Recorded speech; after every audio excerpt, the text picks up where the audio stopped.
안녕하세요. 커피앤톡입니다. 오늘도 와주셔서 감사드리고요. 바로 사연 읽어보겠습니다. 저는 시집을 온 뒤 시어머니보다 더 어려운 사람이 두 사람의 형님이었어요. 둘째 형님은 기분파인 편이라 되도록 기분을 잘 맞춰드려야 하는 분이었어요. 하지만 그런 부분만 빼면 크게 부딪히는 곳은 없었죠. 그보다 더 어려운 것은 큰형님이었어요. 큰형님은 10살 차이라 터울이 큰 것도 있었지만 원체 큰 아주버님과 큰형님은 고압적인 성격을 가지고 있었어요. 명절에도 시댁의 일을 결정하게 되면 이런 식이었어요. 저번에 내가 말한 거 들었지? 이번 설 때 만들 음식 적어뒀으니까 각자 상의해서 재료 챙겨와. 아침 7시까지 오고. 늦지 마. 알겠어? 큰형님은 마치 직장 상사라도 된 듯이 명령처럼 말을 하곤 했어요. 그래도 큰형님이니 저와 둘째 형님은 군말 없이 따랐죠.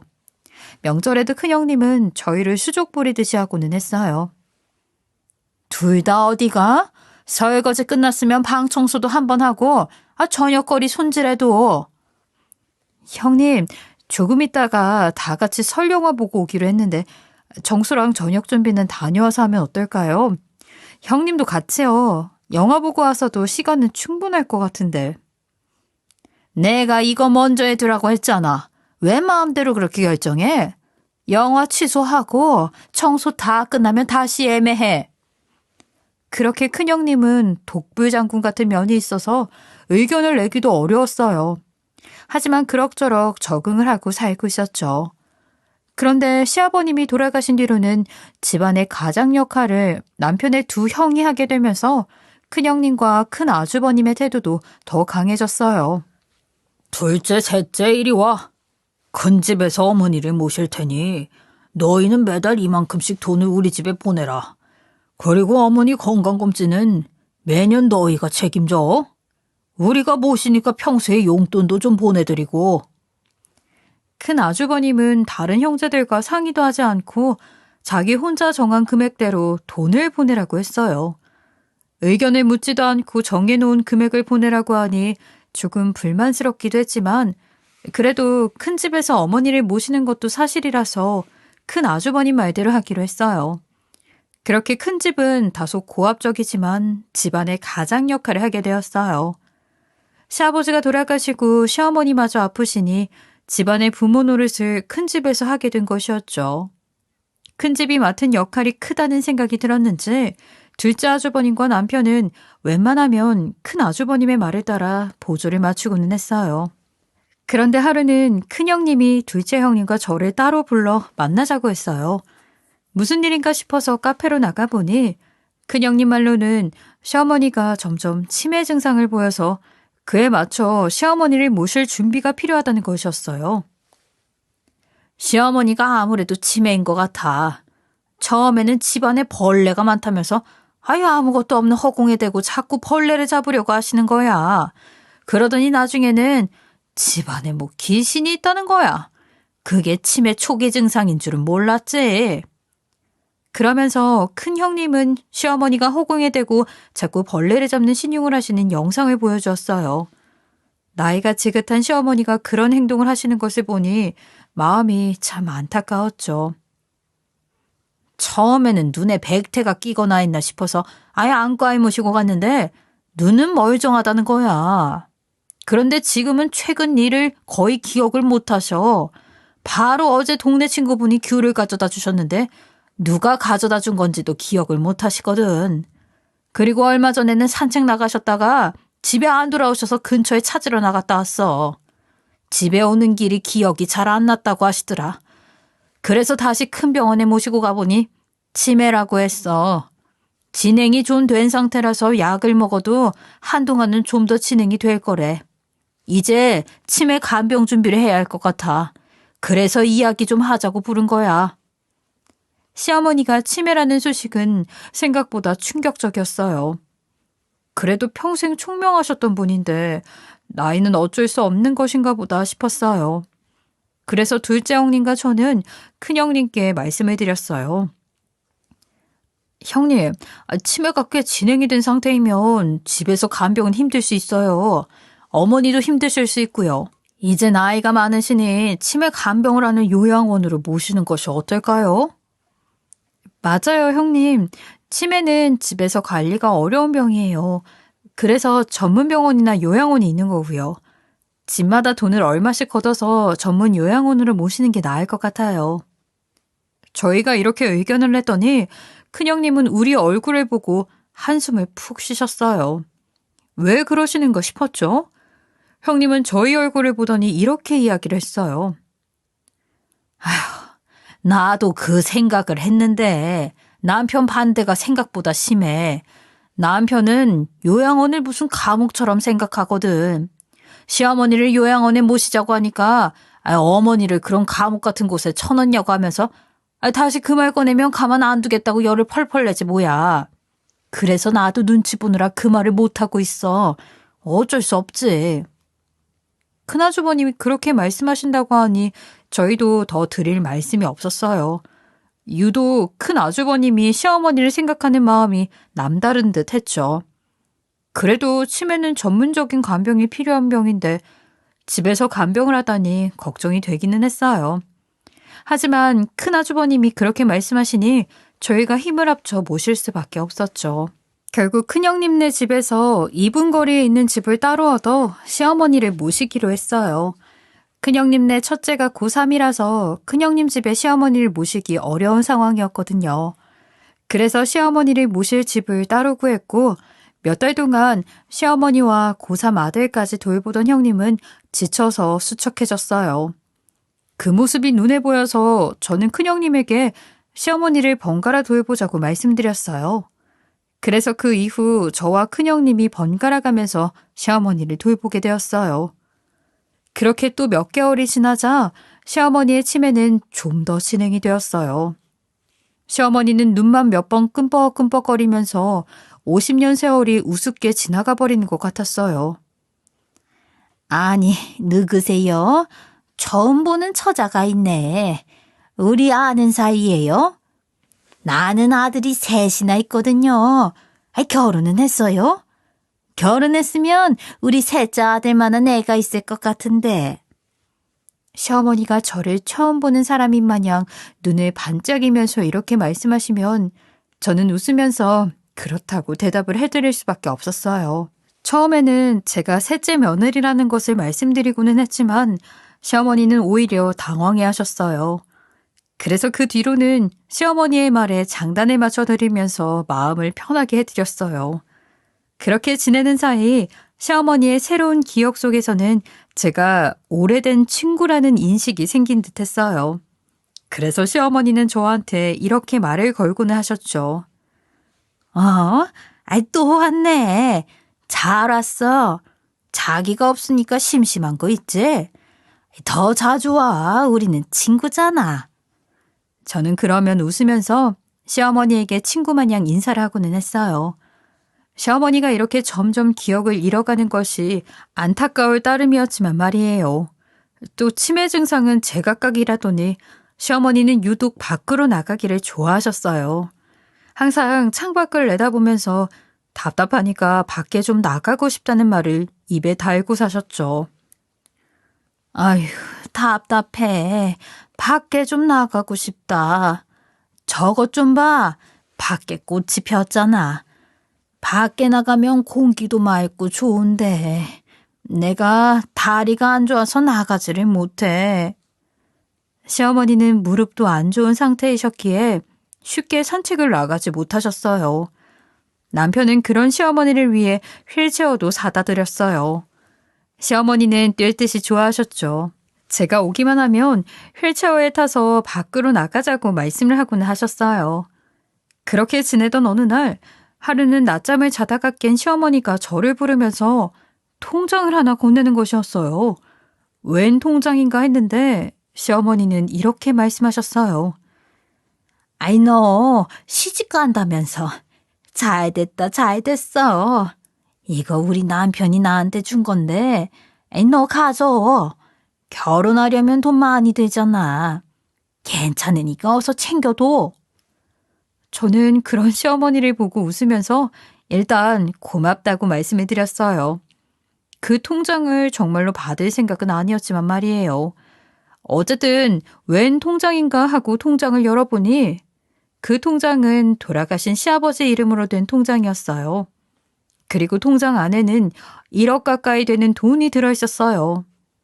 시어머니와 시아버지가 노후 준비를 따로 하셨다는 것은 알고 있었지만 충분한 현금이 준비되어 있는 것을 보고 속으로 좀 놀랐어요.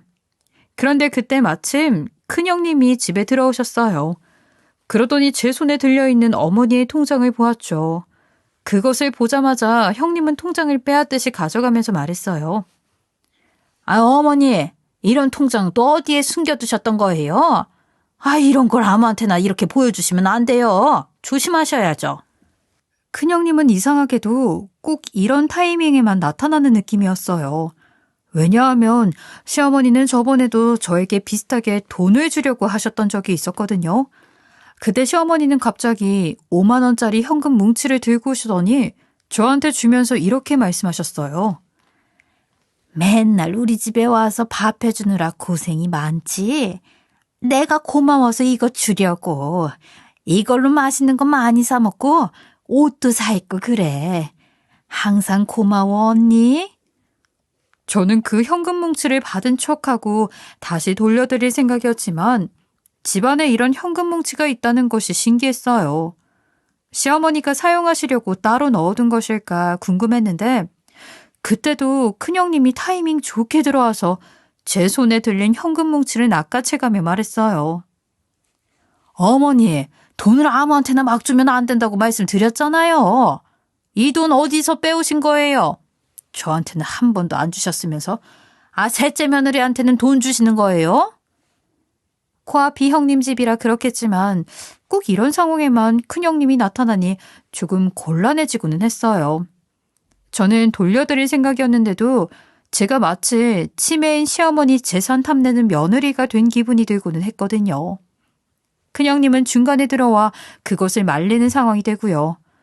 본의 아니게 자꾸 그런 상황에 처하는 것이 저는 참 곤란했어요. 시어머니가 이렇게 돈과 통장을 숨겨둔 이유는 알 것 같았어요. 시부모님은 원래부터 자식 덕은 안 보고 살겠다는 의지가 강한 분들이셨어요. 시아버님도 돌아가실 때 재산 이야기는 자식들에게 이런 방구도 없이 떠나셨거든요. 유언에도 적지 않으셨으니 자식들 돈에 기대지 않고 산 만큼 부모의 재산도 깔끔하게 따로 쓰겠다는 의지라고 생각했어요. 시어머니의 경우 젊은 시절에는 은행에서 근무를 하셨고 매일같이 가계부를 쓰면서 살아온 분이었어요. 그래서 그런지 치매에 걸린 후에도 그 습관이 남아 있었어요. 그래서 시어머니는 아무래도 가지고 있는 돈을 잘 아껴 쓰신 것 같았어요. 시어머니에게 남아있는 시아버지가 남겨주신 돈도 꽁꽁 감추어 잘 관리하고 계셨던 것이었죠. 일부는 혹시 모르니 집안에 현금으로 두신 것 같았어요. 하지만 어디에 얼마가 있는지 알 수는 없었어요. 그저 시어머니가 스스로의 몸을 챙길 돈 정도는 가지고 계시니 다행이라는 생각이었죠. 그렇게 시어머니의 집에 왔다 갔다 하는 동안 어느 날에는 집에 돌아가는 길에 큰형님 집 앞에 용달차가 와 있는 것을 보았어요. 꽤 큰 용달차였고 실려있는 것들은 소파와 스타일러, 식기세척기까지 모두 최신형 제품들이었어요. 시어머니와 고3 첫째를 보살피느라 고생하는 형님을 위해 혹시 큰 아주버님이 선물해 주신 것인가 싶었죠. 최신형 가전이 부럽기도 했고요. 보기 좋다는 생각을 하면서 저는 집으로 돌아왔어요. 그리고 얼마 뒤 가족 모임이 있는 날이었어요. 모두 저희 집에 모여서 식사를 함께 했죠. 저는 얼마 전에 본 큰형님네 최신 가전들이 생각나 큰형님께 이야기를 했어요. 형님, 얼마 전에 지나가면서 보니까 집 앞에 용달차가 와 있더라고요. 거기에 스타일러랑 식기세척기까지 완전 최신형 가전들이 실려있던데 큰아주버님이 선물해 주신 거예요? 정말 부럽더라고요. 저는 정말로 부럽기도 하고 큰형님의 즐거운 이야기를 듣고 싶어서 말을 꺼낸 거거든요. 최근 고생 많아 보이던 큰형님에게 좋은 일이 있었던 것 같아서요. 그런데 큰형님은 그 이야기를 듣더니 조금 깜짝 놀라는 듯한 눈치였어요. 바로 웃으면서 자랑을 하실 줄 알았는데 의외의 반응이어서 의아했어요. 그렇지만 조금 후 큰형님은 웃으면서 이야기하셨어요. 봤어, 동서? 맞아. 얼마 전에 집안 가전들을 싹 바꿨거든. 남편이 선물해 준 거 맞아. 내가 고생이 많다면서 정말 오랜만에 선물하지 뭐야. 고맙지 뭐. 큰형님의 반응이 덤덤해서 생각만큼 뛸 듯이 기쁜 일은 아닌가 보다 싶었어요.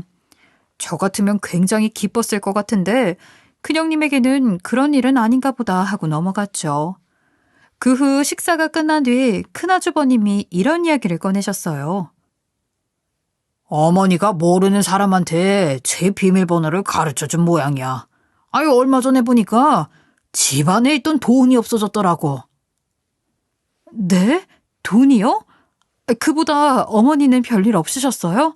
어떤 사람들이 집에 들어온 건데요? 글쎄요. 그건 아직 모르겠어요. 돈은 현금이 없어졌는데 3천만 원 정도가 없어졌더라고. 그간 여러 명이 집을 왔다 갔다 해서 그런지 찾는 것도 어려운 것 같아. 그나마 어머니가 큰일 안 당하고 돈만 가지고 간 것으로 다행으로 여기려고. 액땜했다 쳐야지. 큰아주버님은 현금 3천만 원이 없어진 데다 치매인 시어머니가 범죄에 노출이 되었던 상황을 아무 일도 아닌 듯이 이야기를 하셨어요. 3천만 원이 도난에 당했는데 꼭 3천 원 정도 잃어버린 것 마냥 대수롭지 않은 사건인 것처럼 말을 하셨죠. 저는 그 이야기를 듣고 깜짝 놀랐어요. 둘째 형님도 많이 놀란 것 같았죠. 우리는 이렇게 넘어갈 일은 아닌 것 같아서 좀 더 진지하게 큰아주버님에게 질문을 했어요. 어머니 집 비밀번호를 바꾸셨죠? 보통 일이 아닌 것 같은데 어머니 돈도 좀 더 찾아보고 신고도 해야 하지 않을까요? 또다시 이런 일이 일어나지 않게 해야 할 것 같은데. 둘째 형님과 제가 심각한 얼굴로 묻자 큰아주버님은 갑자기 불쾌해하면서 신경질적으로 이렇게 말을 했어요. 거참. 그거야 내가 다 알아서 했지요. 돈도 찾으려고 했는데 경찰에서도 못 찾는다고 하는 걸 어떻게 하겠어요? 우리 어머니가 안 그래도 정신이 오락가락 하시는데 3천만 원 날려먹은 노인네 취급한 게 싫어서 그동안 말 안 했던 거야. 그러니까 다들 그렇게 신경 쓸 거 없어. 그리고 두 사람은 평소에는 가끔 보러 오는 게 다면서 왜 이럴 때만 참견하려고 그래요? 큰아주버님이 이렇게까지 말씀을 하시니 저희도 더 이상 할 말이 없었어요. 남남이 며느리가 이럴 때에만 끼어든다는 식의 예민한 말투였거든요. 괜히 더 말을 얹었다간 괜한 싸움이 날 것 같아서 더 이상 아무 말도 하지 않았어요. 하지만 그렇게 위험한 일이 벌어졌다니 시어머니가 걱정이었죠. 그런 사건이 있었다는 것을 알고 난 뒤로 저는 더 자주 시어머니 댁에 찾아갔어요. 혹시나 시어머니가 또 비밀번호를 낯선 사람에게 알려줘서 혼자 있는데 위험한 상황이 오지는 않을까 싶어서요. 그날도 점심때 시어머니 댁에 가서 점심을 차려드리고 오후까지 함께 있었어요. 시어머니는 오후에 1시간 정도 낮잠을 주무시는 습관이 있었어요.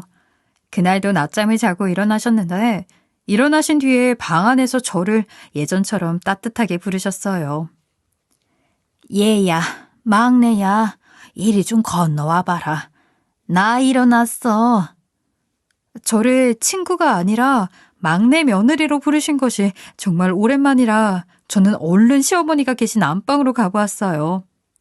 안방에 앉아 계신 시어머니는 평소와는 다른 모습이었어요.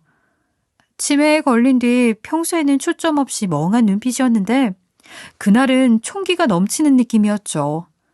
저는 시어머니가 저를 정말 알아보시는 것인지 또 정신이 멀쩡한 상태인지 의심스러워서 남편 이름부터 생일 등 몇 가지 질문을 건네보았어요. 어머니, 저 알아보시겠어요? 저희 남편, 그러니까 어머니의 셋째 아들 이름 뭐예요? 생일은요? 지금 어디에서 일하고 있는지 아세요? 제가 놀란 눈으로 이것저것 여쭤보자 시어머니는 웃으면서 제 질문에 다 대답을 하셨어요.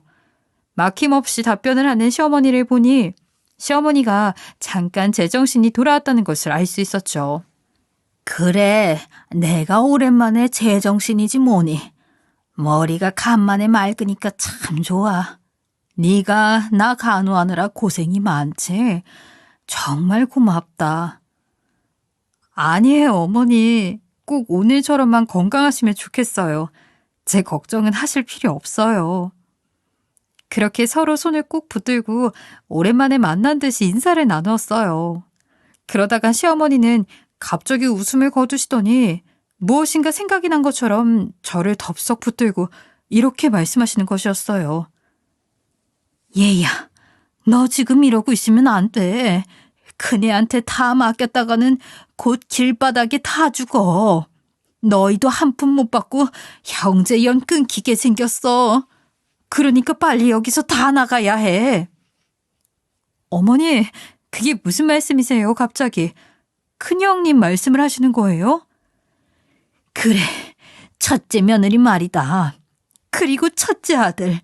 그 놈들 아주 못된 놈들이야.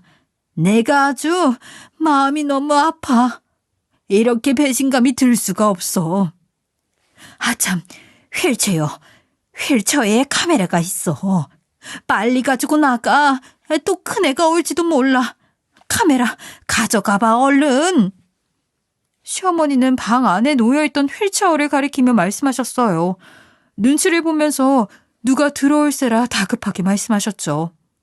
아무래도 큰형님이 혹시나 들어올까 싶어서 눈치를 보시는 것 같았어요. 저는 그 말을 듣고 일단 시어머니 말씀대로 휠체어를 확인해 보았어요. 자세히 보니 휠체어에는 카메라가 달려 있었어요. 아마 남편이 휠체어를 살 때 시어머니가 안전할 수 있도록 후방 카메라 겸 블랙박스 용도의 휠체어 카메라를 달아둔 것 같았어요. 시어머니가 그 카메라 안에 무엇인가 있다고 말씀하시는 것을 보면 방 안에서도 일부러 카메라를 켜서 녹화를 하신 것 같았죠. 저는 시어머니 말씀대로 카메라를 휠체어에서 분리했어요. 그리고 큰형님에게 들키지 않기 위해 급하게 시어머니 댁을 나왔죠. 사실 시어머니의 말에 어리둥절했지만 시어머니가 간만에 제정신으로 저에게 사정을 하시니 거짓말이거나 치매 때문에 하시는 말로 들리지는 않았어요. 무엇인지는 몰라도 정말로 사정이 있구나 싶어서 그 길로 당장 휠체어 카메라 사설 업체까지 찾아갔어요. 제가 그런 기계를 잘 다루지 못했기 때문에 업체에 맡겨서 저장된 영상을 받아보았어요. 집으로 돌아와 영상을 보니 휠체어에 달려있던 것은 소리까지 녹음이 되는 카메라였어요.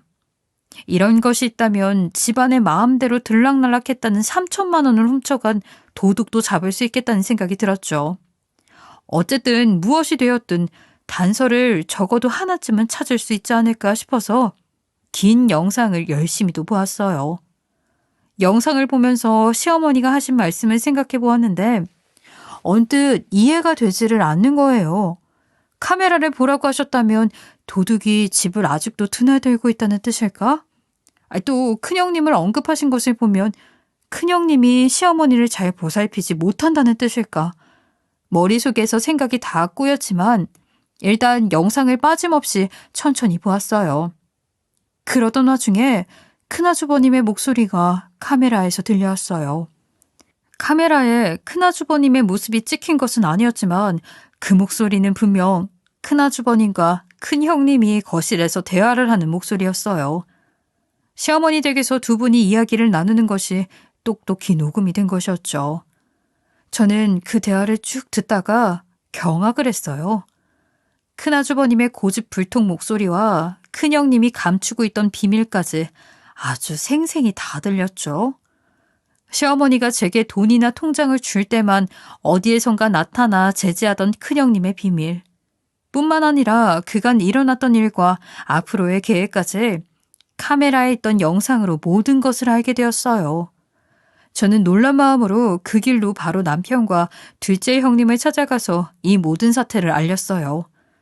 남편과 둘째 형님, 둘째 아주버님은 이 모든 일이 사실이라는 것을 믿을 수 없어 했어요.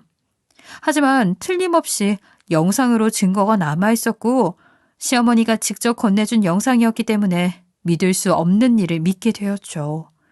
충격이 이만저만이 아니었지만 우리는 시어머니를 위해 빠르게 조치를 취하기로 했어요. 그날 바로 늦은 새벽 저희는 시어머니 댁으로 서둘러 갔어요. 잠든 시어머니를 남편이 둘러업고 나왔고 미리 알아봐둔 지방 요양병원으로 함께 내려갔어요. 시어머니는 아직 제정신이셔서 그런지 많이 놀라지는 않으셨어요. 마치 야반도주하듯이 시어머니를 안전한 요양병원에 모셨죠. 그리고 앞으로의 상황을 대비하기로 했어요. 정신이 돌아온 시어머니에게도 상황 설명을 드리고 이야기를 맞춰두었죠. 그날 저희는 영상 속의 음성을 듣고 큰형님과 큰아주버님이 시어머니를 요양원에 보내지 않으려고 한 이유를 알게 되었어요. 두 사람은 사실은 한통속이었어요. 큰형님 내외는 시어머니의 재산을 빼앗아올 생각만 하고 있었던 것이었죠. 시어머니와 우리 앞에서는 효자 아들과 효부 며느리 행세를 했지만 뒤로는 돈만 탐했던 것이었어요. 3천만 원 현금을 낯선 사람에게 도둑 맞았다는 것도 전부 다 꾸며낸 짓이었어요. 여보, 이제 집안에 어머니 헌금 남은 거 없지? 아유, 어머니 짐 다 꼼꼼히 찾아봤어? 장롱 속은? 그럼 다 찾아봤지. 샅샅이 찾아봤는데 현금은 그 3천만 원이 전부야. 아쉽지만 어쩔 수 없지. 뭐 그 돈으로 소파랑 스타일러랑 싹 바꿨으니 재미 좀 봤어. 이제 어머니 남은 재산 뭐뭐 있다고 했지? 통장에 1억 있는 거랑 지방에 땅 좀 사주신 거 있잖아. 다 쓰러져가는 마당 딸린 주택 같은 거 하나 있고. 그거랑 보험도 있지 않아? 적립식이랑 연금. 그것도 해지하면 금액이 꽤 될걸? 그러네. 어차피 이제 제정신도 아닌 노인네. 우리가 보호자로 해서 대리 해지 신청하면 되니까. 이런 대화를 다 듣고 있는데 정말 탄식밖에 안 나왔어요. 또 이렇게 무시무시한 사람들이 착한 가면을 쓰고 행세했다는 것을 생각하면 온몸에 소름이 끼쳤죠. 우리 앞에서는 시어머니를 엄청나게 아끼는 척 하더니 자기들 입으로 제정신이 아닌 노인네, 재산은 얼마나 있나 등등 말하는 것이 충격적이었어요. 그런데 우리가 이렇게 재산 다 빼가고 나면 다른 형제들이 눈치채는 거 아니야? 아니면 어머니가 가끔 정신이 돌아오시던데 그때 이야기하면 어떡해? 그럴 일 없어. 저 양반 완전히 정신 나갔어. 치매 중기도 지났잖아. 그리고 돈 다 찾고 재산 처분한 다음에 노인네는 길에 갖다 버리고 오면 돼. 어차피 치매 노인들 길 잃어버리는 거 흔한 일이잖아. 내보내고 못 찾겠다고 버티면 돼. 하긴 어머니 돌아가시면 솔직히 우리가 첫 번째 상속자잖아. 그러면 재산 좀 우리가 미리 우리 소유를 돌려놓아도 괜찮지 뭐. 어차피 우리가 시어머니 모신 거니까. 정말 충격적이었죠. 사람의 탈을 쓰고 어떻게 부모에게 저럴 수 있는지, 게다가 이 대화를 시어머니가 모두 듣고 있었다고 생각하면 마음이 정말 아팠어요. 이 대화를 들으셨으니 카메라에 녹음이 되었다는 것을 아시겠는 것이었겠죠. 돈 앞에서 천륜도 저버리는 양심 없는 큰형님네 부부를 보고 반드시 처벌을 해야겠다는 생각이 들었어요. 카메라 녹음을 통해서 큰형님이 시어머니 댁 거실에 CCTV를 설치했다는 것도 알 수 있었어요. 물론 치매가 있는 시어머니 혼자 계실 때 안전한지 살펴보려고 설치한 것이었겠지만 나중에는 시어머니를 감시하는 용도로 사용한 것 같았어요. 그러니 시어머니가 저에게 통장이나 돈을 건네려고 할 때마다 타이밍 좋게 들어와 막을 수 있었던 것이었겠죠. 저는 치밀한 큰형님의 계획에 소름이 돋았어요. 다음날 이른 아침 저와 둘째 형님은 같이 큰형님 집을 찾아갔어요. 아침 대바람부터 우리는 시어머니를 잃어버렸다면서 큰형님네 집 문을 두드렸죠.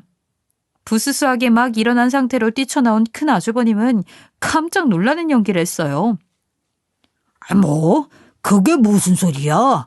어머니가 없어지다니. 집 주변은 잘 찾아본 거예요? 치매 노인이 길을 얼마나 잘 잃어버리는데 혼자 나가시게 두면 어떡해요? 정신머리가. 큰아주버님은 명령기를 펼쳤지만 이제는 그것이 연기라는 것을 알 수 있었죠. 아니면 아직 시어머니의 재산을 다 넘겨받지 못했으니 시어머니를 찾으려고 하는 것은 정말일 수도 있었고요. 어쨌든 놀란 큰아주버님과 큰형님과 함께 시어머니 댁으로 달려갔어요. 하지만 시어머니 댁은 완전히 텅 비어 있었어요. 시어머니만 안 계신 것이 아니라 이미 빈집이 되어 있었죠. 시어머니의 짐까지 싹 빠져 있는 것을 보더니 큰형님네 부부는 놀라서 물어보았어요. 아니, 이게 어떻게 된 일이야? 어머니가 성치 않은 정신으로 짐을 싸서 나가셨을 리는 없고, 왜 어머니 짐이 하나도 없지? 어머니 어디로 가신 거야? 그 말을 듣고 있던 남편과 둘째 아주버님이 안방에서 나왔어요. 남편은 큰아주버님을 노려보면서 이렇게 말을 했어요. 왜 그래요? 어머니가 안 계셔서 놀랐어? 어머니 짐도 다 빠져서. 왜? 그 짐 안에 현금이라도 더 있을까봐 아까워서 그렇게 놀라는 거야? 그 질문을 듣자 큰아주버님과 큰형님은 아주 당황스러운 표정을 했어요. 마치 들킬 리 없는 일을 들킨 표정 같았죠. 하지만 큰아주버님은 이내 표정을 고친 뒤 오히려 화가 난 목소리로 말을 했어요. 아니, 너네 그게 무슨 말이야? 현금이라니. 어머니 집에 현금이 어디 있어? 그리고 집에 있던 현금은 싹 도난당했다고 이야기했잖아. 지금 어머니가 없어진 마당에 너 그런 말도 안 되는 소리나 하고 있는 거야? 아니야, 형. 우리는 다 들었어. 샅샅이 다 찾아봤는데 현금은 그 3천만 원이 전부였다며. 아쉽지만 소파랑 스타일러랑 싹 바꿨으니 재미 좀 봤다고 말이야. 둘째 아주버님이 큰형님이 한 말을 그대로 따라하니 이번에는 큰아주버님과 큰형님의 표정이 새하얗게 질리고 말았어요. 두 사람은 온몸에 식은땀이 흐르는지 온몸이 굳은 채로 서 있다가 겨우 어색한 웃음을 지으며 말을 했어요. 아니, 그게 무슨 말이야? 어디서 그런 말을 듣고 그런 소리를 하는 거야? 우리는 모르는 일인데. 모르는 일? 이 집 발 빼면 못해. 아버지 통장에 있는 1억이랑 지방에 땅 좀 사두신 거, 그 다 쓰러져가는 마당 달린 주택. 거기에 어머니 앞으로 되어 있는 적립식이랑 연금보험, 그거 전부 다 꿀꺽하려고 한 거잖아. 우리가 모를 줄 알아? 그리고 둘째 아주버님은 핸드폰에 담아두었던 휠체어 카메라 녹음 영상을 틀었어요. 거기에서는 큰아주버님과 큰형님이 끔찍한 계획을 이야기하는 것이 생생히 재생되었죠. 그 모든 것이 재생이 될 동안 큰아주버님과 큰형님은 아무 말도 못하고 뻣뻣이 선 채로 그것을 듣고 있을 수밖에 없었어요. 이렇게 인간 말종인 줄 모르고 당신들 손에 어머니를 맡긴 우리 스스로가 정말 원망스러워. 어떻게 이런 생각을 할 수 있어? 어떻게? 남편은 큰아주버님의 멱살을 주면서 말했어요. 그렇게 말하는 남편의 눈에서는 눈물이 흘렀죠. 큰아주버님은 남편을 뿌리치지도 못한 채 비틀거리면서 아무 말이 없었어요. 돈을 가져가는 것은 그렇다 쳐. 그런데 어머니를 길바닥에 버리겠다고? 어떻게 그런 짓을 할 생각을 해? 형을 낳아주신 어머니잖아. 우리 어머니야. 어떻게 그런 생각을 하냐고. 남편이 큰아주버님의 멱살을 붙잡고 흔들었지만 우리 중 아무도 말리지 않았어요. 남편은 큰아주버님을 해야 할 듯이 노려보다가 멱살을 잡았던 곳을 던져버리고 말았어요. 큰아주버님은 엉덩방아를 찌으며 넘어졌죠. 어차피 어머니 재산 빼앗고 나면 어머니 길바닥에 두고 갈 생각이었잖아. 그래서 엄마 재산은 우리 둘한테 다 물려주셨어. 뭐? 아니, 그게 무슨 소리야 너? 넘어져 있던 큰아주버님은 어머님 재산을 둘째와 셋째가 다 물려받았다고 하자 그제야 입을 열면서 소리쳤어요. 벌떡 일어나 무슨 이야기냐고 따졌죠. 돈 이야기가 나와 입을 여는 것을 보고 정말 인간성이라고는 없는 말종이 맞구나 싶었어요. 왜? 형은 그냥 어머니 실종됐다 셈치면 되잖아. 원래 그럴 예정이었잖아. 엄마를 실종시켰으니 재산도 같이 버린 거라고 생각하면 되는 거 아니야? 계획대로 되어서 좋지. 너 같은 쓰레기를 형이라고 우대해줬더니 정말 통탄할 일이다. 저리로 비켜. 남편과 둘째 아주버님은 큰아주버님과 큰형님을 밀쳐내고 집에서 나갔어요. 그동안 큰아주버님의 말이라며 모두 따랐던 둘째 아주버님과 남편의 모습이 아니었죠. 시아버지가 돌아가신 뒤로 두 사람은 큰아주버님을 마치 부모님 모시듯 대했는데 그랬던 큰아주버님을 쓰레기만도 못하게 생각하게 되었어요. 그럴만 했으니까요. 그날 이후 집안에서 부모님 노릇을 하며 군림하던 큰형님도 같이 사라졌어요. 시어머니를 요양병원으로 옮기고 난 뒤 3일 동안이나 시어머니의 상태가 좋았어요. 시어머니께 모든 것을 정리할 시간이 주어진 것처럼 느껴졌어요. 첫째가 그런 짓을 할 줄은 몰랐다. 너희가 모두 고생이 많았어. 나도 첫째에게는 크게 실망했구나. 여태 믿고 있었는데 그래도 이제라도 알아서 다행이지 뭐냐. 가족이라고 다 똑같이 좋은 관계만 있는 것은 아니니까 이제 남은 날 동안 첫째를 보지 않아도 괜찮다. 시어머니는 여태 믿던 첫째에 대한 배신감이 이루 말할 수 없으셨겠지만 이 일로 자식을 다시 보게 되었다고 하셨어요. 아이 그리고 내 재산은 둘째와 셋째에게만 줄 생각이야. 오늘 내일 내로 유언서랑 상속 준비 모두 끝내자. 내가 제정신이 있을 때 해야지. 물론 대단한 재산인 것은 아니지만 이것 때문에 내 목숨이 오락가락 할 줄은 몰랐다. 이 재산은 돈만 생각하는 사람이 아닌 가족을 먼저 생각하는 자식들에게 주겠다. 그래서 저희는 시어머니를 도와 유언 작성과 상속 준비를 끝냈어요. 큰아주버님과 큰형님에게 말한 것처럼 두 사람에게는 땡전 한 푼 주지 않았죠. 어차피 그날 이후로 연을 끊고 얼굴도 보지 않았기 때문에 어떤 반응을 할지 알 수는 없었지만요. 돈 때문에 부모도 버리려고 했던 사람들에게 걸맞는 대우를 한 것 같아 속이 시원했어요. 요즘 저는 둘째 형님과 함께 주말마다 시어머니를 찾아뵙고 있어요. 요양병원은 지방에 마련된 넓은 부지에 있는 1층 건물이에요. 그래서 나이가 많은 어르신들이 쉽게 바깥으로도 나올 수 있는 구조였어요. 산책을 유난히 좋아하시던 시어머니에게는 도시보다 훨씬 좋은 공간이라는 생각도 들었어요. 종종 시어머니와 함께 산책을 하면 시어머니는 이렇게 말씀하셨어요. 둘째야 셋째야 항상 고맙다. 이렇게 나이 먹고 치매 걸린 노인네도 잘 챙겨주니까 말이야. 내가 해줄 것이라고는 내 재산 나눠주는 것밖에 없지만 그것보다도 고마운 마음이 더 커. 이것만은 알아주기를 바란다. 어머니, 당연하죠. 저희도 어머니가 잘 지내시는 모습을 보니 마음이 놓여요. 어머니, 건강하게 오래 저희와 함께 해주세요. 시어머니는 치매 전문 관리사에게 치매 치료도 계속 받으시니 치매의 진행도 훨씬 더뎌졌어요. 가끔은 제정신이 돌아오는 날도 있어서 그럴 때는 시어머니와 많은 대화를 나누고 있어요. 그날 음성으로만 들어도 처참했던 큰 아주버님과 큰형님의 이야기를 듣고 시어머니는 상처가 오죽했을까 싶어요. 그래서 남은 우리라도 시어머니를 더 아껴드리자는 마음이에요. 치매여도 다른 것은 다 기억하셨으면 좋겠지만 이 사건은 말끔히 잊어버리셨으면 하는 마음이에요. 시어머니에게 남은 날 동안 더 자주 찾아뵙고 잃어버린 자식의 빈자리를 메울 만큼 많은 추억을 남기려고 합니다. 여러분들에게 부모님은 어떤 존재이신가요?